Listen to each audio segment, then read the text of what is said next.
And now Colonel Jeff Bartkoski, who served in the U.S. Navy and is President and CEO of Mercy Flight Central. Jeff?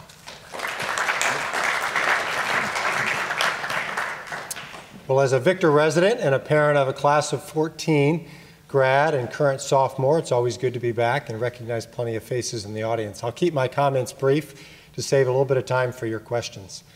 My experience in the military started thinking a little bit about this as an option when I was in high school. Grew up in Northern Virginia, was not from a military family, but Annapolis wasn't too far away. I knew the Naval Academy was a good academic school, one that would provide the kind of education I wanted.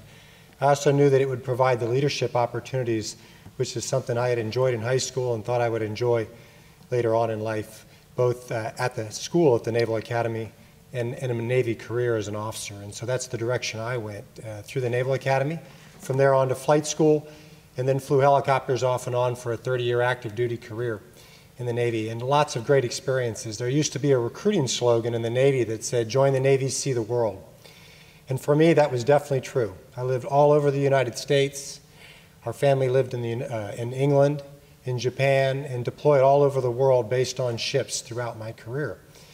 And a lot of neat things we got to see and do during that time period. But also, that's a posture that the Navy's always had and certainly continues to have today, and that's one of forward presence.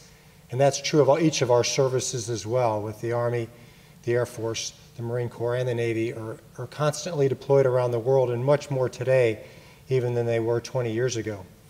That forward presence is critical. It helps us to quell potential conflicts that exist between countries, and also civil wars or conflicts internally in nations that probably you haven't even heard about, largely because they never reach the scale of unrest that places like Afghanistan are going through today. And it's because of that forward presence of the military. But that does come with a cost.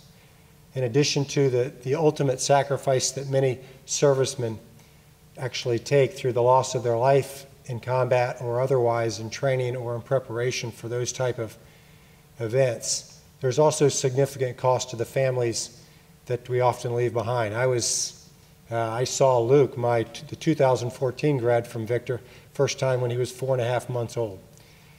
Certainly a lot of Seth, my sophomore at Victor right now, a lot of his first 7 years of his life, I wasn't around to be there. I was off doing the duty, but that was kind of what I thought what I should be doing. I joined the military from a service and duty perspective, and that's really what made it worthwhile in the end, is I knew that I was making a positive impact. And that's where this comes back to you. You may or may not decide to put on a military uniform as you leave high school, whether you go through a commissioning program source like ROTC or the Academy, or you enlist into one of the services, or you go into a Guard or Reserve type of, or you decide not to go into the military at all. My encouragement to you is, at that point and even now, bloom where you're planted. It's an attitude of service, is that what really motivated us to continue to serve, and what I hope really compels you to serve today and will compel you to serve as you go forward. And that's true in the military, but like each of those that are to my right, that's what compels them to continue to serve today. Each of us are involved in a wide variety of ways that, like we used to serve our nation, we now serve our communities in a very meaningful way. For me, that's Mercy Flight Central. I've had the opportunity to go from flying helicopters to be in charge of helicopters right here in our community.